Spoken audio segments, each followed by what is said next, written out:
Being held by the Taliban is not a story many survive to tell, but this morning, 2 years after his rescue, an American doctor is opening up about the 4 days he spent with his captors. He sat down with our Chip Reid. Chip, good morning.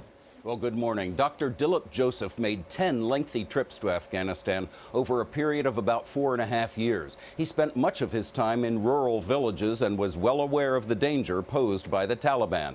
But somehow he avoided any direct contact, that is until his last horrifying trip.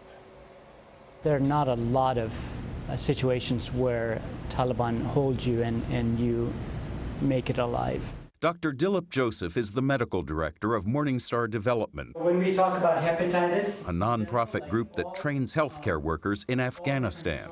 After spending the morning of December 5, 2012 at a remote medical clinic, Joseph, his Afghan interpreter, and an Afghan colleague were driving on this road, returning to their home base in Kabul, when suddenly a man armed with an AK-47 stepped out from a hiding place. When he shot a warning shot, what was your reaction?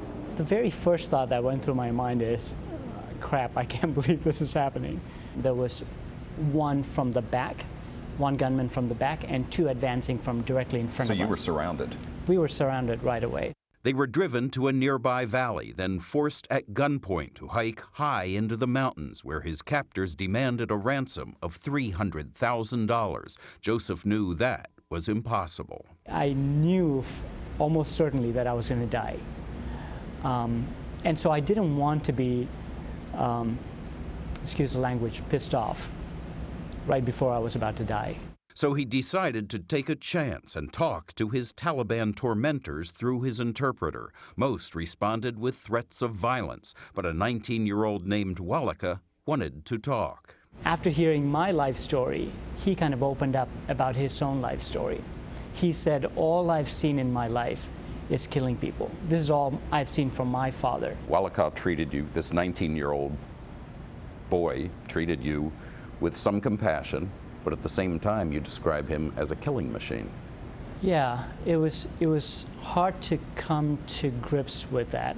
Another young fighter cried because he objected to the kidnapping. Even though these two young men in particular were members of a Taliban group that was killing people and kidnapping for ransom, you still saw glimmers of morality. Glimmers of morality, and more than that, I saw a lot of hope, where we don't necessarily see hope. But hopelessness soon returned. You were sobbing. Yes. At one point. You had lost all hope. And what did your captors do? Something completely unexpected happened. Soon enough, I'm feeling a hand on my shoulder, and one person at a time, three of them came up at separate occasions and wiped my tears. Even though you were pretty sure they were going to kill you? Yeah, I didn't know what to expect by then. You know, certainly, you still want to grab onto hope, but you wonder whether you're just dreaming. Joseph recounts the entire story in his recently published book, Kidnapped by the Taliban, including its dramatic ending. The first thing I heard was a gunshot. Did they shout your name? Did they shout your name at some point? Then I heard my name, is Dilip Joseph here? And that kind of hit me. Boy, this is the rescue. It was SEAL Team 6, Joseph says, the same unit that killed Osama bin Laden. But in this mission, success was mixed with tragedy. 28-year-old Petty Officer First Class Nicholas Check, a highly decorated SEAL, was killed. He died to save your life.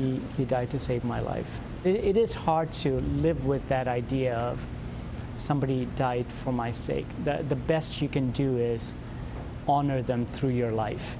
And that's exactly what I want to do.